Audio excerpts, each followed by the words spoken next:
Hey, what's up, everybody? Trey Griggs here with Beta Consulting Group, episode 16 of Standing Out, a daily podcast about sales, marketing, and leadership. Thank you so much for joining us today and for supporting what we're doing here. We've had some incredible guests already this week, and the lineup's just absolutely amazing. So I'm very excited about that. In fact, if you didn't make the yesterday's podcast with Mike Riccio, definitely check that out, man. The guy's got so much wisdom in transportation, sales, and leadership.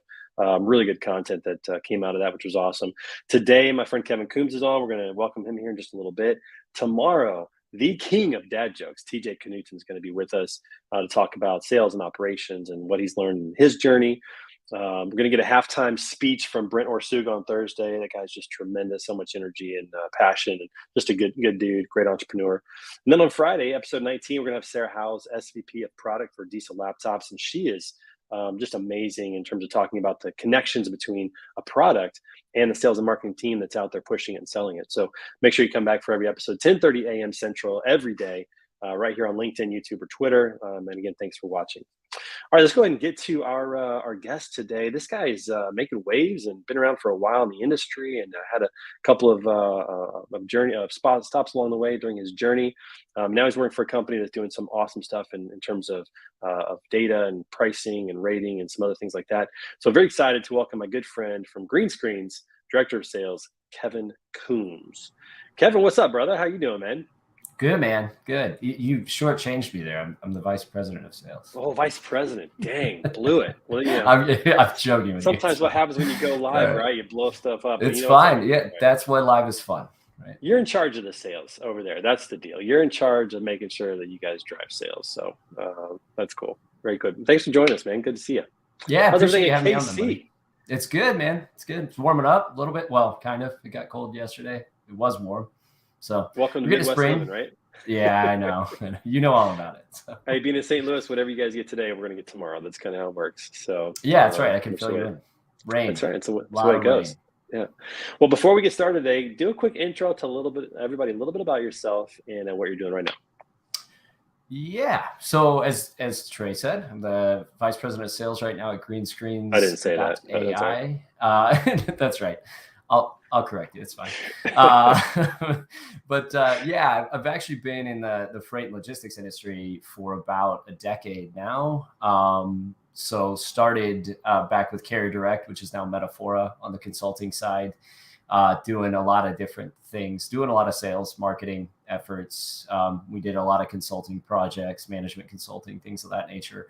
Actually worked in the industry for a company called X Freight for a little bit.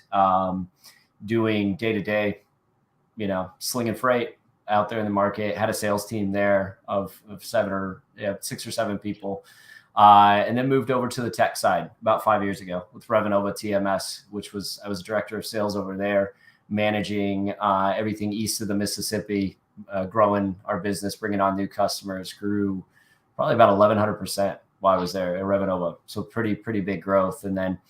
Back in November, joined Greenscreens. So now working on, AI, machine learning, pricing technology industry, all that. But yeah, prior to freight though, I've been in sales off and on for years since I got out of college. So good background in, was working on the health insurance side, worked in energy efficiency over in China. And so a few different things on the sales. And speak fluent Mandarin. Which is, I do. You got to throw that one out there just in case anybody has any need for translation service. I'm a little rusty, but so.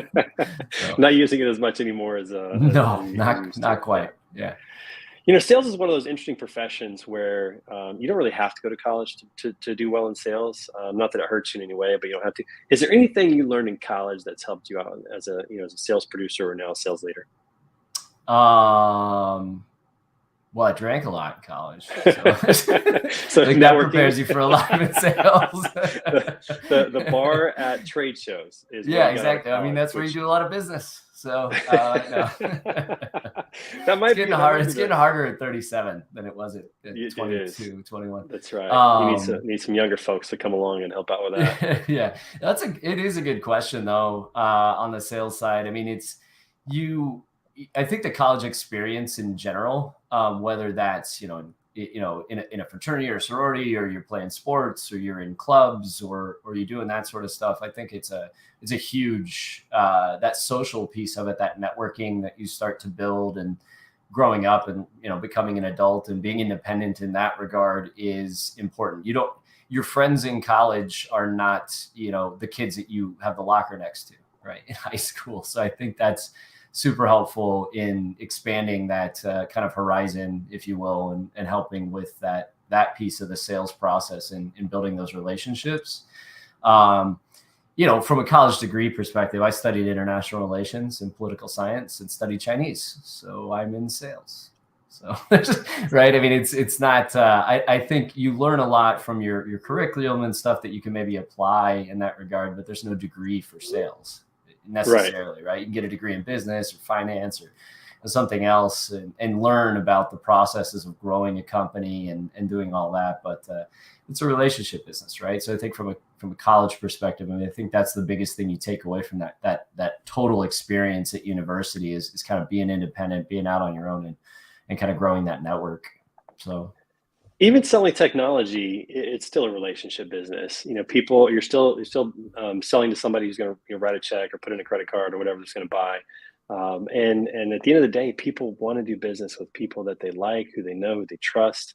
And that's all about building authentic relationships. So I think you're right. The college experience, even though it offers a lot of different skills and opportunities, I think one of the biggest ones, especially for sales, has to be that relationship piece. Learning how to communicate, learning how to get along with other people, how to hang out, how to find out what they care about.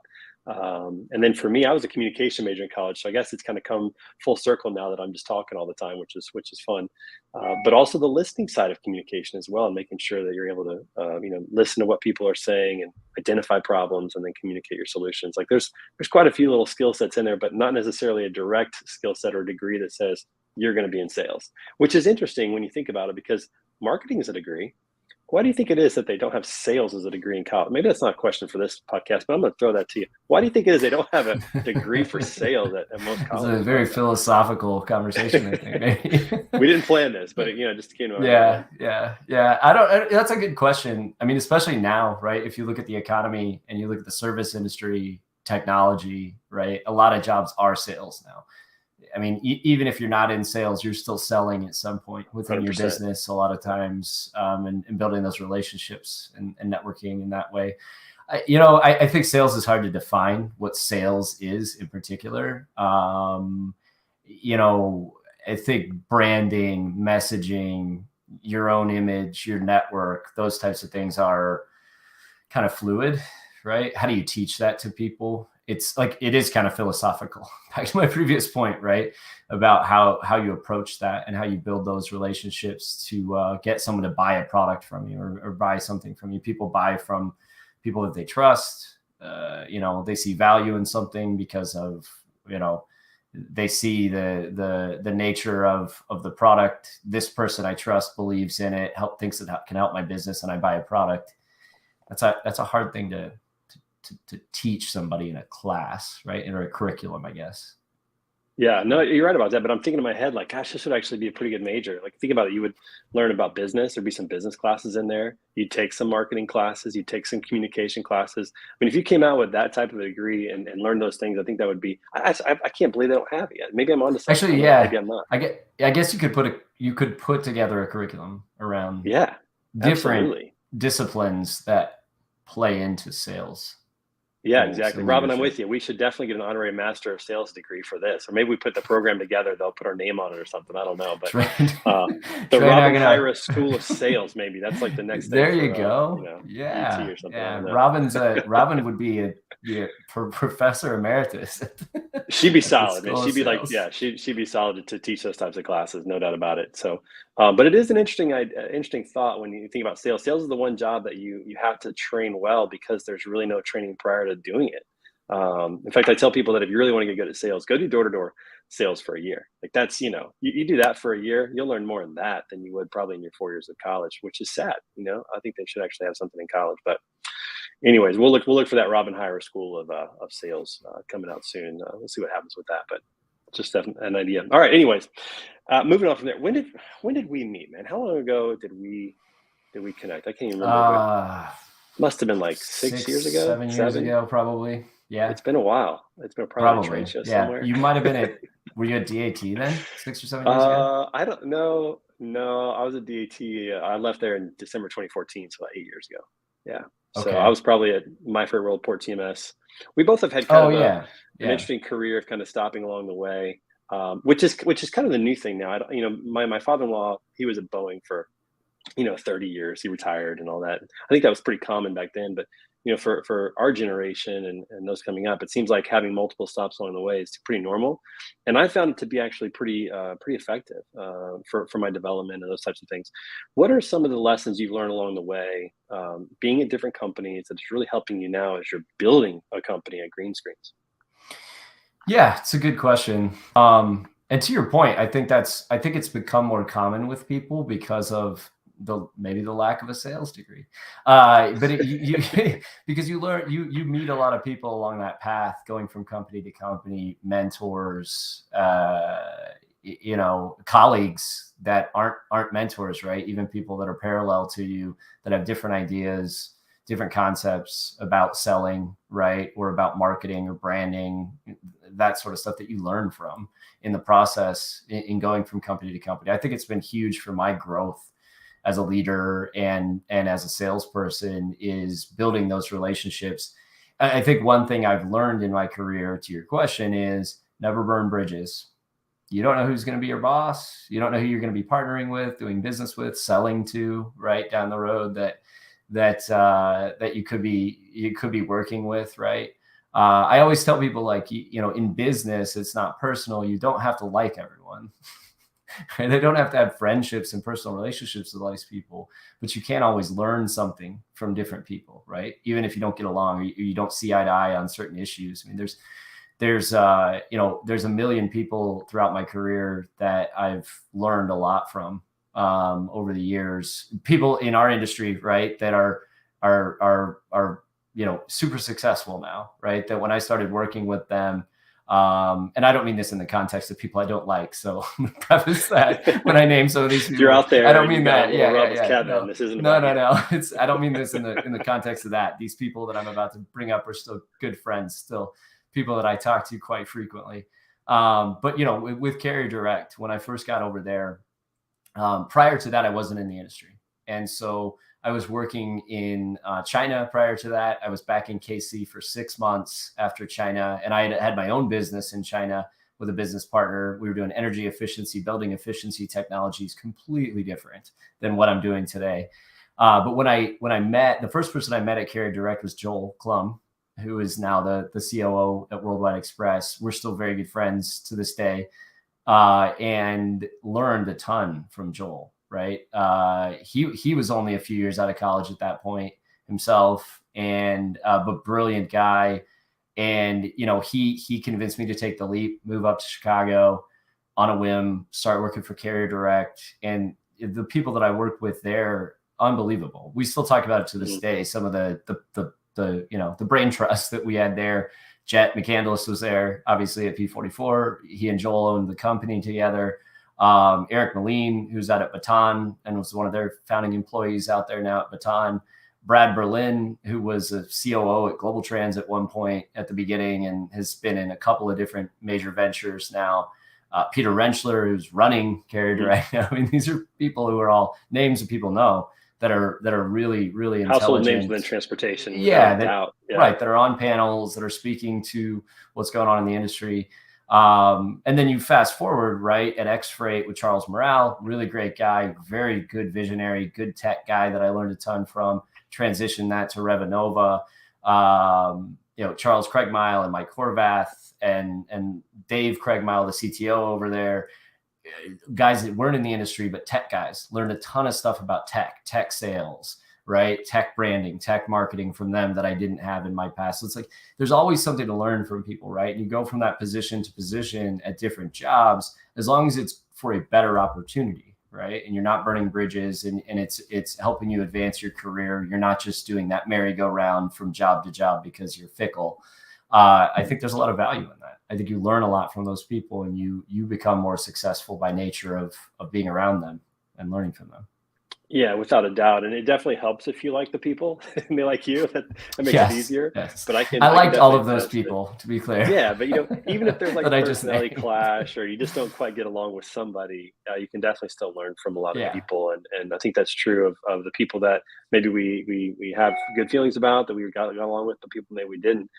Every step along the way, not only can you learn something from everybody around you, especially the people that are just brilliant in certain areas, but it also, I think, just makes your experience more rich and it prepares you for the next step, whatever it is. I mean, if you think about your position at Greenscreens now, where now you're starting to build a team, you're hiring people. You just had a new hire that you announced this week, and you're starting to do some of those things that might be new, but you've been preparing for this all on the way because of the people that you just referenced and the experiences that you had. I think that's critical that everybody looks at that in terms of where they're at now. Even if you don't like where you're at now, there's still something to be learned there that's going to Mhm. prepare you for what is next. And that's really valuable that you've taken that to heart. And now you're capitalizing on that with those experiences now at Greenscreens. What's that transition been like going from being more of a sales producer to now being in a sales leadership role? And what's make that a lot easier? Yeah, it's very different. A lot more budgets and meetings than sales calls. No, I joke. It's been really good. I mean, Greenscreens is this same situation as what I described before, right? Don, our CEO, Ben Gordon, right, is the chairman of our board. Solid. Yep. Yeah, Bill Vitti is on our board. A Hmm. lot of people know Bill. Industry vet. Yeah, been around a long time. Yeah, veteran around the industry. Having those people and that mentorship now in this transition, right? As we build a business from the ground up, which is also very different, right? In terms of creating the messaging, the branding around what we're doing, also in getting involved in the product, the tech side a little more, and the budgeting and the forecasting. I mean, those people are invaluable to you, right? You bring in your experience, you bring in your background doing those things in the past or supporting those things, and now you're helping formulate those plans with these new mentors, right, or colleagues that are providing their input to the process. I mean, those having those experiences, I think, is invaluable when you step into that role where, I think the biggest thing for me, actually, Meryl, who's our newest salesperson that we hired, just started yesterday, so very fresh. But one of the things we discussed yesterday, and one of the things I brought up with her was, listen, I'm going to learn as much from you as you're going to learn from me. I want you to bring a lot to the table. I don't want this to be a situation where I'm just telling you what to do, what to say, run by a script. I never did that in my career. The people that I worked with never expected me to do that, right? And just work in a rigid structure. I think that's always why I've liked smaller companies and startups as well, because you can wear more hats, you become more well-rounded and taking those different approaches. But that was a huge thing that I wanted to convey to her was, I'm really interested in your growth as a salesperson, right? And taking that next step eventually. But also, I want you to bring as much to the table as what you've learned, right, in the past. She was at Coyote for a long time before that. She was previously with Logistical Labs a few years back. So she brings a lot of other pieces to the table that we don't have, and that just makes our business stronger. And it's not always just a mentor mentee thing, right? You can learn a lot from those people as well, and you have to encourage them to bring that stuff to the table and be willing to speak up, right? I think that's a focus of leadership that's so critical is when, you have a leader who is a learner. Like there's a cliche, right? Leaders are learners. I like that cliche, leaders are learners, because I do think it's accurate. But when you truly have that mindset that, I'm going to learn as much from you as you learn from me, and you embrace that, it does allow people, I think, the space to be creative and the space to throw out ideas and to be heard.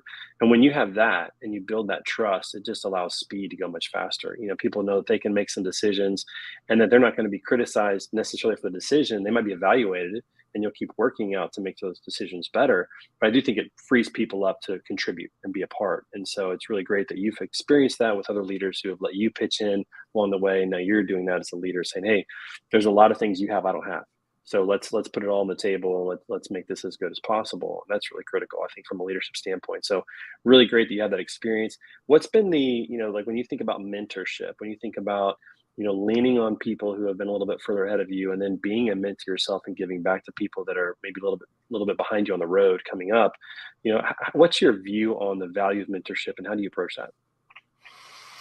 I think it's incredibly important. I mean, it kind of harkens back to our previous point about learning from people always, right? Keeping an open mind and always trying to improve, and realizing that there is something to learn from everyone, right? Even if you don't see eye to eye on things, or you don't agree on specific topics. I think it's, without getting too political, I mean, I think it's an important thing that we should just be talking about in general in society today, right? People are so echo chambered and closed-minded now with everything going on in the world, and they don't want to hear other people's opinions, or they don't, they're always right about everything, and they don't want to be open-minded to maybe making it a shift, right? A fundamental shift in those opinions. I think that's incredibly important when you're a mentor or a mentee, to be able to do that. And I think you mentioned something earlier, just a second ago rather, but trust, right? It's building that trust and having that transparency, and keeping that open line of communication is incredibly important, both in your work life, but also in your personal life, right? Your marriage, your relationships, things of that nature. I think that's one thing for me that's been a huge valuable lesson is, in good and bad, right? In experiences where I've experienced it in a bad light, where there wasn't a lot of trust in other jobs and things that I've had in my life, and in a good way where there was openness and transparency and trust between a mentor and myself, or other colleagues that I work with. It's such a huge cause of stress in life, I think, is people not looking in the mirror, right? Or not being honest with others and themselves. And that's just a personal mantra of mine, I think, is just being honest, straightforward with people, transparent and candid. And I think if you work in that way with people, it creates that ability for them to speak up, like you mentioned, right? Where they feel like they can contribute, like they feel like that they're heard, and that the contributions that they make matter in the situation.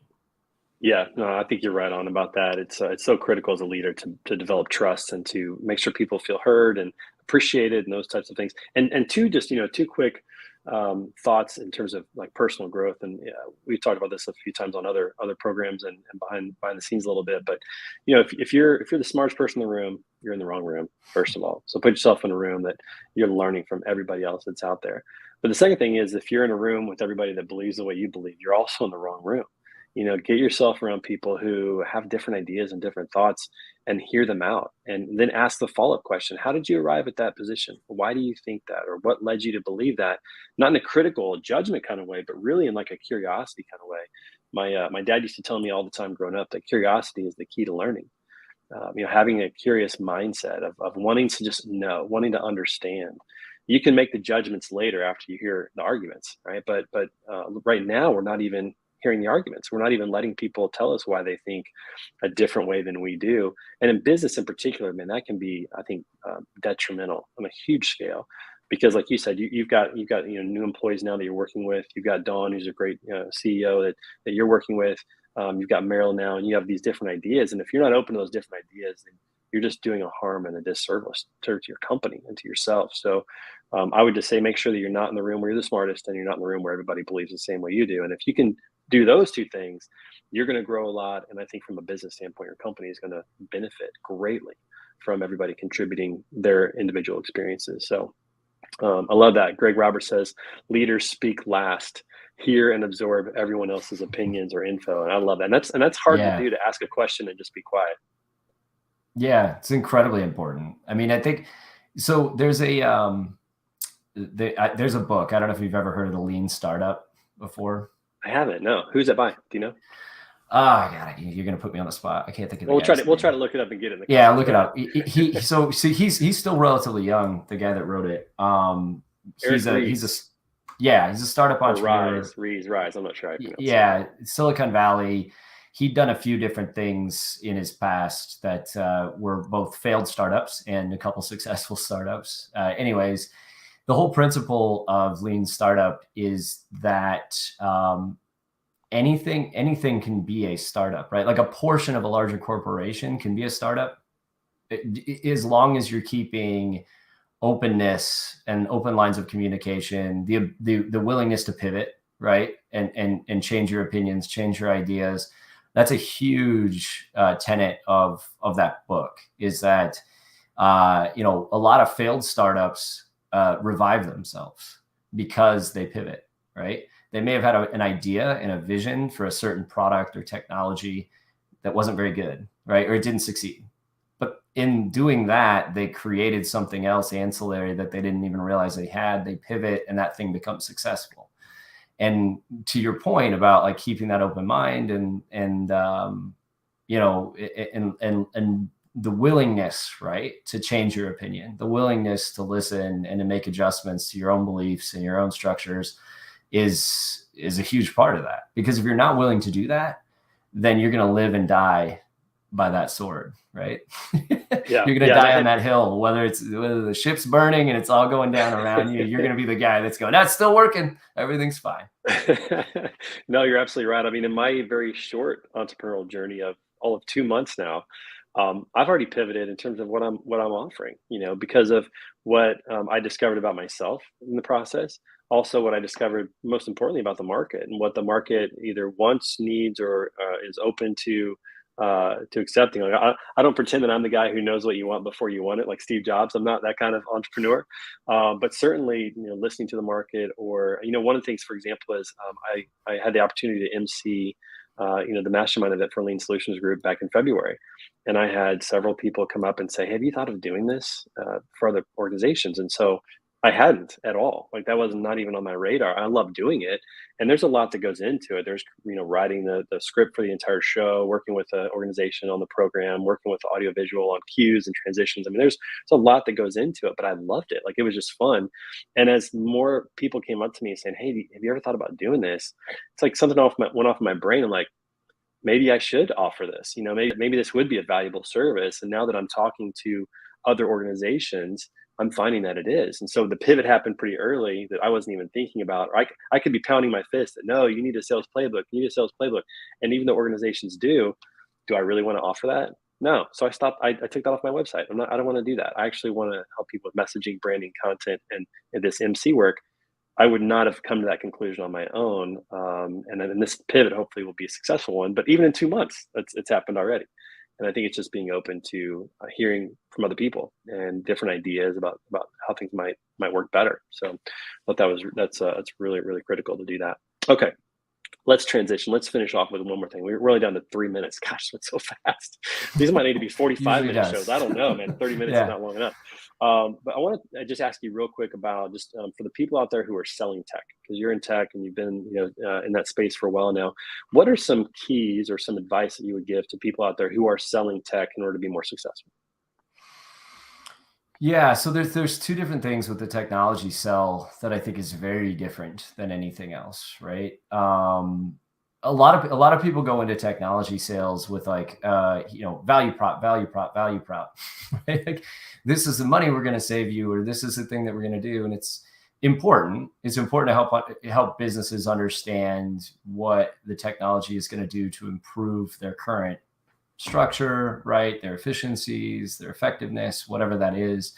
But I'm probably beating a dead horse here, but the trust factor is really important, right?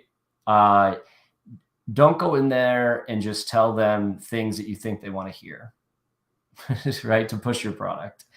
If there's technical questions, if there's things that you maybe need to get back to them on, that no BS approach, right? Where it's like, you know what, that's a really good question.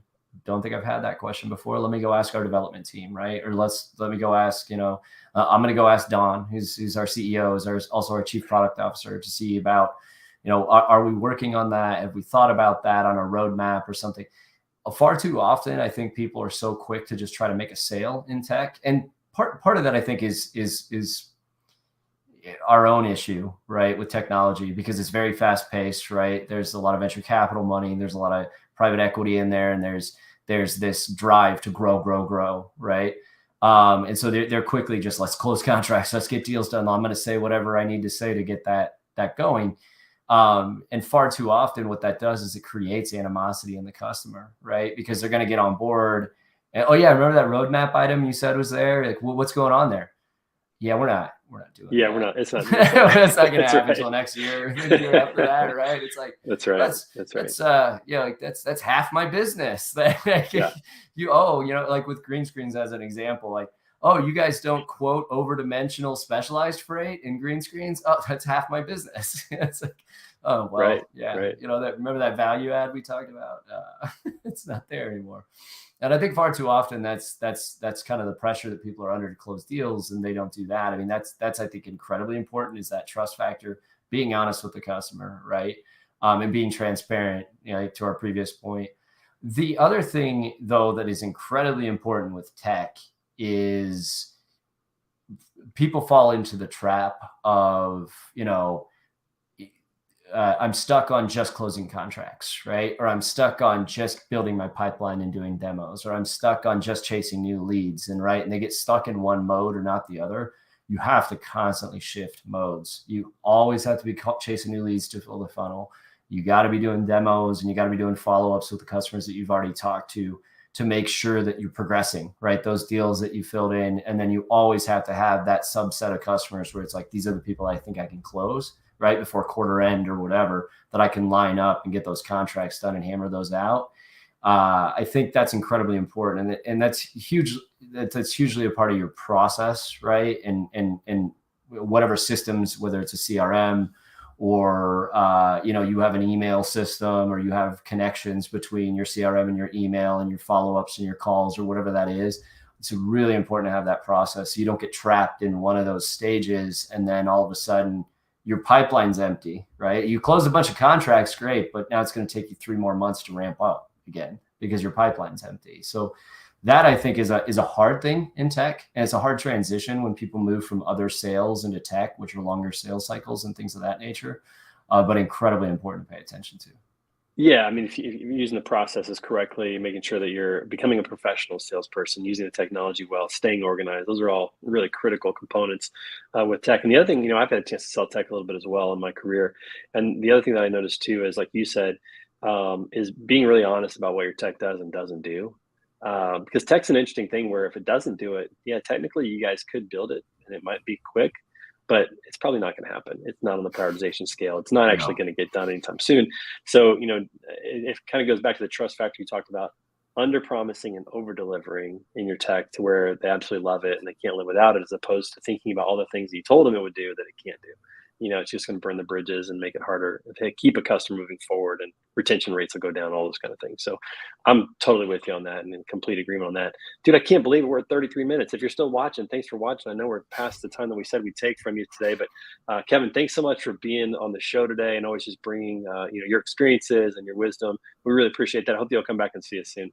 Absolutely, man. Happy to come back. I think we got more to talk about. We didn't talk about your shoes and your picture on them. We didn't even get to that. I mean, that was my first job at 15, was selling shoes, and I was slinging those shoes back in. Well, you didn't mention that in your bio. I didn't remember that. That's my fault. It's not on my LinkedIn page, but I worked at Champs. You should totally put that on your. You should put that on your LinkedIn. I'm going to put it on there now that we talked about it. I'm going to put Champs Sports, and I would put 1997 or 8 or whatever. Oh, I love it. Awesome. Well, hey, everybody out there watching, make sure you come back tomorrow. We've got a really special and fun, high energy guest, TJ Knutson, who's going to be on the show, Director of Sales and Ops for Hoosier Logistics.